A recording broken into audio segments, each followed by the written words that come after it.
का बहुत स्वागत है। I am very happy to see you all after last year like this year.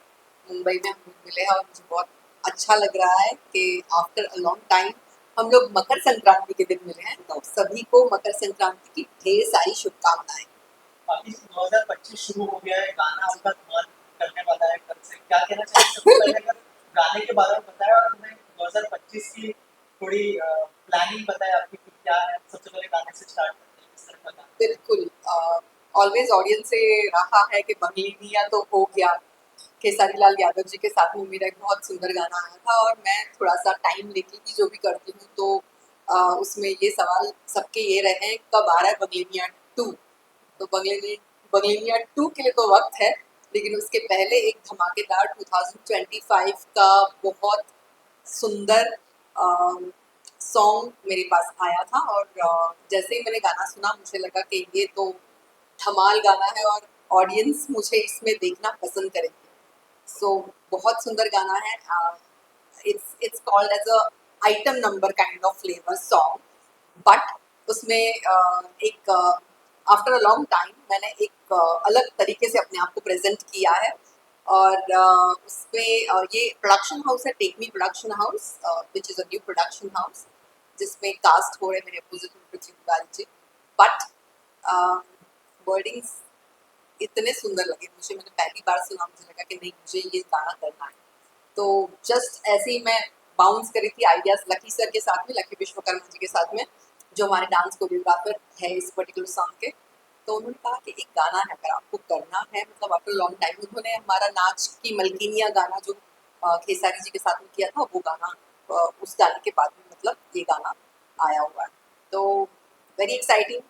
हमने पहले कंसिडर किया था कल्पना जी को इस सॉन्ग के लिए, लेकिन फिर किसी वजह से नहीं कर पाए और फिर मैंने नेहा जी की आवाज़ सुनी, नेहा राज जी की आवाज़, और इस गाने के लिए पर्टिकुलरली जो हमको फ्लेवर चाहिए था वो काफ़ी मैच हो रहा था उनके सॉन्ग से। तो मैंने सोचा कि why not her, like we should always you know try new singers. तो उनके साथ में गाना किया और जो रिजल्ट हमको चाहिए था वो रिजल्ट मिला है। अब देखेंगे गाना तो बताएंगे कि कैसा लगा आपको गाना। 2025 की बहुत अच्छी शुरुआत हुई है। जी, नए साल के लिए क्या क्या प्लान है? आपने क्या क्या प्लान किया है और क्या बाकी की रेजोल्यूशन बनाने में मदद करती ऑफ कोर्स यस, मैं रेजोल्यूशंस बहुत ज़्यादा बनाती हूँ और 2024 एक नंबर 8 पे एंड होता है और मेरे लिए नंबर 8 ऑलवेज थोड़ा धोखा वाला नंबर रहा है। सो मैं 2024 में एकदम साइलेंट थी और 2025 जैसे शुरू नहीं हुआ है, बहुत ज़्यादा ऑफर्स मूवी से रिलेटेड जो पहले भी आती थी, लेकिन अब प्रॉमिसिंग ऑफर्स मेरे पास आ रही है और मुझे मूवीज से ज़्यादा इंटरेस्ट हमेशा रहा है सॉन्ग्स में, क्योंकि उनमें ज़्यादा टाइम भी नहीं लगता है और दूसरे काम के साथ में मैं अपना टाइम थोड़ा टाइम देने के बावजूद भी मैं मेरी ऑडियंस को मुझसे जो एक्सपेक्टेशन है उसमें थोड़ा बहुत मैं कुछ योगदान दे पाती हूँ। तो मेरा ये थॉट रहा है कि नहीं मुझे ये करना है और इसीलिए मैं ज़्यादातर सॉन्ग्स पे बिलीव करती वो 2025 है, लोग को ये उम्मीद थी कि केसारी साहब जो है जनवरी में आपका ये गाना आने वाला है, बर्लिन पार्ट 2, हूँ। राइट, और नहीं आया है। तो कब आएगा, कुछ अगर बता सके, अब या फिर ये केसारी साहब कोई और गाना बोल? नहीं, और गाने की भी एक दो चीज़ें अभी बीच में आई थी और रेगुलर बेसिस पे हम लोग कुछ ना कुछ काम कर रहे हैं, तो उसमें मेरा इंटेंशन बंगलिनिया 2 पे ज़्यादा जोर है बिकॉज लोगों का उससे एक्सपेक्टेशन है। तो मैं चाह रही थी कि वो ना करके पहले हम बंगलिनिया 2 पे फोकस करें। तो लेट्स सी, शायद हो सकता है कि बंगलिनिया 2 ही जल्दी आ जाए। बाकी इसके अलावा जैसे आपने कहा कि थोड़ा सा पॉज लेके आप काम करना पसंद करते हैं, थोड़ी सी चूजी है आप प्रोजेक्ट्स को चुनने में, और क्या खास चीजें जब आप प्रोजेक्ट चूज करते हैं? देखिए फिल्में तो हमने बहुत कर ली और हम हमेशा चाहते हैं एज एन आर्टिस्ट ऑलवेज एक ग्रोथ होती है। तो जब भी मैंने जितनी फिल्में की हैं भोजपुरी इंडस्ट्री में भी ऑलवेज वो कुछ महिला सशक्तिकरण, महिला टॉपिक्स को लेके या फिर कुछ एक संदेश जो आपका मस्ती मजाक तो चलता ही, एंटरटेनमेंट तो देना ही है और लोगों को पसंद भी बहुत आता है। तो कॉमेडी रोल्स को ऑलवेज लोगों ने लाइक किया है, बट आई वॉन्ट पर्सनली कि जब मैं कोई फिल्म करूँ तो सिर्फ वो रनिंग अराउंड ट्रीज और इससे कुछ ऊपर उठ के हो। और नो डाउट अभी जो फिल्मों का स्तर जा रहा है उस हिसाब से हमको जो ऑफर्स आती है वो बहुत पीनट्स प्राइस पे होती है जो 25 डेज आपके मांगती है। तो मुझे उससे बेटर लगता है कि मैं वन नंबर सॉन्ग करूँ और अगर कोई फिल्में कर रही हूँ तो वो फिल्में करने के लिए मुझे उसमें कुछ खास रोल, किरदार, लोगों की एक्सपेक्टेशन पे मैं खरी उतरूँ, ये मेरी एक्सपेक्टेशन है और इसलिए मैं आराम से काम करना पसंद करती हूँ। और बाकी जी एक हमने देखा था, आपके शायद वो फिल्म का नाम गलत हो सकता है, टिन तारा कुछ नाम था, जी, जिसमें आप जज या जज थे शायद, यस। और वो काफी चर्चे में भी थी। एक अगर बता सके क्या स्टेटस चल रहा एक महिला की कहानी थी जो अ, उसके हस्बैंड मतलब केपेबल नहीं थे उस लेवल पे जो उनके अंदर वो क्षमता, वो कॉन्फिडेंस नहीं था।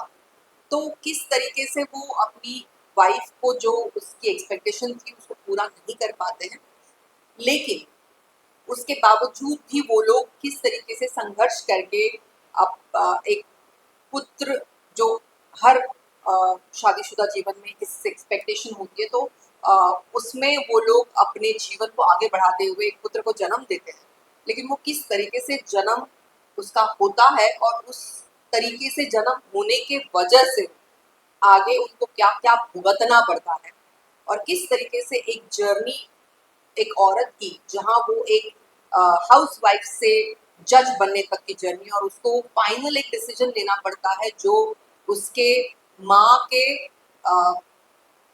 पर्सोना को और उसके साथ में उस लड़के की जो मनोस्थिति है उसको लेके वो जजमेंट होता है। तो बहुत एक पेचीदा कहानी है, बट बहुत इंटरेस्टिंग तरीके से उन लोगों ने उस कहानी को पिरोया है। तो I am looking forward to that movie. That was a very interesting and challenging project for me जो 2025 में अभी आया था। बाकी चीज़ जैसे आपने कहा कि भोजपुरी फिल्मों में अब अच्छा दौर नहीं चल रहा है, फिल्में इतना अच्छे सब्जेक्ट ही नहीं आ रहे, तो क्या ओटीटी और बॉलीवुड की तरफ आपकी रुख करते हुए दिख सकती है हमें इन फ्यूचर में? Why not? अगर मुझे लगता है कि एक आर्टिस्ट को जो जहाँ भी अपना रुख करे वो हमेशा एक अच्छे परफॉर्मेंस ओरिएंटेड कैरेक्टर की तरफ होना चाहिए और अच्छे रोल्स जब आएंगे तो 100% मैं करूँगी। मेरे लिए कभी कोई सीमा या दायरा नहीं रहा है। जब भी मुझे लगा कि भोजपुरी इंडस्ट्री में उस तरीके के रोल्स मुझे ऑफर नहीं किए गए तो मैंने अलग सिनेमाज में भी फीमेल ओरिएंटेड रोल्स को लेके काम किया है। तो मेरी सक्रियता और मेरी एंगेजमेंट हमेशा अच्छे सिनेमा को लेके रही है। नो डाउट मैं जहाँ बिलोंग करती हूँ और मेरा जहाँ प्यार है, दिल मेरा बसता है वो भोजपुर से और भोजपुरी ऑडियंस से है। वो मेरा पहला प्यार है। लेकिन यस, बिकॉज हमारी भोजपुरी ऑडियंस हिंदी फिल्में भी उतनी ही अच्छे से देखती है और उसको सराहती है, तो कोई ऐसी अपॉर्चुनिटी मैं वेस्ट नहीं करूंगी अगर ऐसा कोई अच्छा प्रॉमिसिंग रोल मुझे ऑफर होगा तो। क्या पाकी जी को ऑफर मिलता है तो बिग बॉस में जाना पसंद करेंगे इन फ्यूचर? और बहुत अगर बार ऑफर हुआ है भाई मुझे। आई रिमेम्बर मनोज तिवारी जी के बाद में जब दिनेश लाल यादव जी को ऑफर किया गया था तो उन्होंने एक्चुअली मना किया था और मेरे पास भी उसकी इंक्वायरी आई थी, लेकिन कहीं ना कहीं मैं बिग बॉस के जो वातावरण को लेके थोड़ा सा टेंशन में रही हूँ कि करना चाहिए नहीं करना चाहिए, क्या क्या क्या रिसेप्शन होगा और किस तरीके से मतलब जो लेवल पे हाई पिच पे बातें होती है तो क्या पॉजिटिविटी खत्म हो जाएगी अगर मैं उस तरीके का कुछ करूँ। बैकलैशिंग होती है एट टाइम्स और एक ऐसे एनवायरनमेंट में आपको झोंका जाता है कि sometimes you actually tend to lose control. वो बहुत नेचुरल और बहुत ह्यूमन है। मैं बहुत किरदारों को देख रही हूँ, अभी फिलहाल विवियन को देख रही हूँ और मैं देख रही हूँ कि उस जैसा सुलझा हुआ इंसान भी अपना संयम खोने के कगार पे होता है और ये एक बहुत चैलेंजिंग एनवायरनमेंट है। तो नो डाउट चैलेंजिंग है काफ़ी। बिग बॉस में पार्टिसिपेट करना उतना इजी नहीं है जितना हम सोचते हैं, but yes I think challenges हमको लेने भी चाहिए। एज एन आर्टिस्ट हम ऑलवेज अपने आप को एक किरदार में हमेशा डालते हैं, बाहर निकलते तो मे बी इनफैक्ट इससे पहले साल में मुझे मेरे फैमिली मेंबर्स के one of the family member के साथ में इस शो में आने का अप्रोच हुआ है, बट बिकॉज मेरी फैमिली मेंबर ने मना कर दिया so I also could not go क्योंकि वो पैर में था, साथ में मतलब जाना था, तो इसलिए मैं जा नहीं पाई थी। ऑल्सो टॉकिंग अबाउट हम लोग फिल्म के बारे में बात करते हैं, इन ओरिजिनल सिनेमा बहुत अच्छा कर रहा है। गुजराती की बात करें, मराठी, कन्नड़ा। मेरी फिल्म गुजराती में भी रिलीज हुई है। मारू नाम गंगा थी जो अमिताभ बच्चन जी के साथ में फिल्म आई थी, दीपक दादा की फिल्म गुजराती में रिलीज हुई थी और मुझे ये न्यूज मिली थी कि गुजराती में उसका कलेक्शन भोजपुरी फिल्म के कलेक्शन से ज्यादा रहा है, सरप्राइजिंगली। तो इतने अच्छे रीजनल सिनेमा चल रहे हैं, भोजपुरी फिल्म में क्या लैक कर रही है बॉलीवुड में? बहुत कुछ, बहुत कुछ। टेक्निकलिटीज, मॉनेटरी अगर देखें तो फाइनेंस। हमारी फिल्में जब हम तेलुगु करते थे, आई रिमेम्बर तेलुगु का जो बजट और इस तरीके से होता था, उसमें हम लोग भी सिमिलर बजट्स में शुरू किए थे। लेकिन कहाँ वो फिल्में चली गई, उन्होंने किस तरीके के टेक्नीशियंस अपनाए, उन लोग जब स्पेंड करते तब वो नहीं सोचते कि इसका आउटकम क्या है। हमारे यहाँ पे पहले आउटकम सोचते हैं कि फिल्में इतने में बनाइए, इतने में हीरो आ जाएगा, इतने में ये आ जाएगा और खत्म। तो हम यहाँ प्रपोजल बनाते हैं, हम फिल्में नहीं बनाते। फिल्में वो होती थी जो मुगले आजम और उस लेवल पे जब बनती है तब उसका एक्सपेंस नहीं सोचा जाता। फिल्में पैशनेट लोगों का काम है, बिजनेस मेकर्स का काम नहीं है। और बाकी जो फिल्म में एक अलग पार्ट है, लेकिन एक अलग लाइन भी है आपकी, एक फाउंडेशन है, जो आप बता सके कि क्या कौन सा फाउंडेशन है और किस तरह से काम करते हैं। मेरी फाउंडेशन अभी रिसेंटली ही फॉर्म हुई है, जबकि मैं काम इसमें बहुत टाइम से कर रही हूँ। मुझे लगता है भोजपुरी ऑडियंस हमारा जो है वो मध्यम वर्गीय ऑडियंस और उससे अलग तबका जो है, उसमें वो फिल्में काफ़ी चलती हैं और लोगों का प्यार उसमें बहुत मिला है। मैंने जब स्टडी किया तो मैंने यही समझा कि भोजपुरी फिल्मों में अगर आपने इतना काम किया है तो आपका योगदान भी उसमें होना चाहिए। तो मैं 2 सब्जेक्ट्स पे, इस पे टॉपिक्स पे काम कर रही हूँ। एक है एम्प्लॉयमेंट और दूसरी है सेल्फ डिफेंस। सो जो इंटीरियर्स में कॉलेजेस हैं, स्कूल्स हैं, वहाँ जाके हमारी टीम उनको एक आर्ट है जिसका नाम है विंचुन, वो सिखाती है। और जितने भी कानून बने हैं, जितने भी लॉज आए हैं, वो हमेशा लड़कियों के साथ में दुष्कर्म होता है, उसके बाद में आप हेल्पलाइन के लिए अप्रोच कर सकते हैं, इस मामले में होते हैं। लेकिन अगर हम उसकी तह तक जाएं तो हम ये समझेंगे कि हम हमेशा लड़कियों को वीक समझ के उनके माइंड को वीक फील कराते हैं। लेकिन क्या हम कुछ ऐसा अ, काम कर नहीं सकते जिससे लड़कियां खुद में अपने आप केपेबल फील करें? अगर स्कूल के एजुकेशन सिस्टम में इस चीज़ को लाया जाए जिसमें आपका सेल्फ डिफेंस एक सब्जेक्ट ही हो और सेल्फ डिफेंस के तहत उनको वो कला उसी टाइम अवगत हो। जैसे आप देखते हैं 4-5 महीने को आप बच्चे को जिसमें ढालते जाइए उसमें ढलता जाएगा। तो स्विमिंग आप बचपन में कर लिए तो आपको स्विमिंग अवगत हो जाएगी। उसी तरीके से 0 से लेके 6 साल के बच्चे के एज में भी आप जितना कुछ भी उनको जैसे ढालेंगे उसकी अ, उस कला को अवगत करने की क्षमता उनमें होती है। तो यंग एज में जो बच्चे पिकअप करते हैं वो बड़े होने के बाद में नहीं पिकअप कर सकते। तो हम उनको उस वक्त सेल्फ डिफेंस क्यों नहीं ट्रेन कराते? तो मेरा मेन एम यही है कि जितने कॉलेजेस में गए और हमने उनकी टेस्टिमनी ली, हमको यही समझ में आया कि उनको रोका जाता है, उनको डराया जाता है मानसिक रूप से, घर में यहाँ मत जाओ, ये मत करो, वो मत करो। लेकिन कोई उनको ये नहीं बोलता है कि तुम कर सकती हो, अगर लड़का फाइट कर सकता तुम भी कर सकते हो। तो स्कूल में अगर हम ये शिक्षण पद्धति को अपनाएं, स्पोर्ट्स के सब्जेक्ट्स के साथ में या इसी के साथ में एक पीरियड इसका भी आ जाए, तो मुझे लगता है कि आपको उनको अलग से सिखाना ही नहीं पड़ेगा सेल्फ डिफेंस क्या है। और इसमें हम लोग बच्चों को पहले ये समझाते कि कैसे आप बच सकते हो, ऐसे इंसिडेंसेस में आप नहीं एक्सपोज हो, इससे बचने के लिए क्या करिए, और अगर जरूरत पड़ी तो उसको फाइट करने की मेंटल एबिलिटी और बैलेंस आप में होनी चाहिए। तो बस इसी बारे में है वो। और मैं बहुत डेडिकेटेडली इसके डायरेक्शन में काम कर रही हूँ। आई रियली वांट कि सब लोगों का सपोर्ट इसमें हो, जल्दी से गवर्नमेंट भी इसको ओके करे और शिक्षण पद्धति में अगर ये आ जाता है तो इससे बड़ी जीत मुझे नहीं लगता मेरे लिए, मेरे जीवन की कुछ भी होगी। बाकी लास्टली आपके फैंस को क्या मैसेज देना चाहिए? फैंस ने हमेशा मुझे प्यार दिया है और दुलार दिया है। मैं जब आर्टिस्ट थी नहीं, जब मैंने लाइफ में कुछ किया नहीं था, तभी मेरी मूवी को इतना प्यार दिया उन्होंने कि वो नंबर 1 पे रही। निरहुआ रिक्शावाला से एक अलग फेम मिला। मेरा शो जो मतलब मुझे कुछ पता भी नहीं था, उसमें एक्टिंग का ए भी नहीं पता था। मैं सेट पे लोगों के साथ में पूछ-पूछ के ये क्या करना है? ये कैसे करना है?